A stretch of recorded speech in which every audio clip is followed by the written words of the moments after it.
50 લાખની નકલી નોટના કેસમાં ભાવનગર જિલ્લામાંથી મુંબઈ ક્રાઇમ બ્રાન્ચે એક શખ્સને ઉઠાવી લીધો છે। થોડા દિવસ અગાઉ 50 લાખની નકલી નોટના કેસમાં આર્યન જાંબુચા નામના શખ્સની પોલીસે ધરપકડ કરી હતી અને આ કેસમાં હવે જિલ્લાના ઘોઘા તાલુકાના સાણુદર ગામના અયુબ બિલખિયા નામના શખ્સની સંડોવણી ખુલી છે।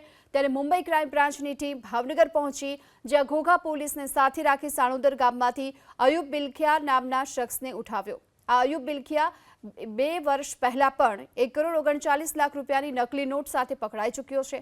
હવે મુંબઈ ક્રાઇમ બ્રાન્ચ તપાસ ચલાવી રહી છે કે આ શખ્સોએ બજારમાં કેટલી નકલી નોટો ફરતી કરી છે।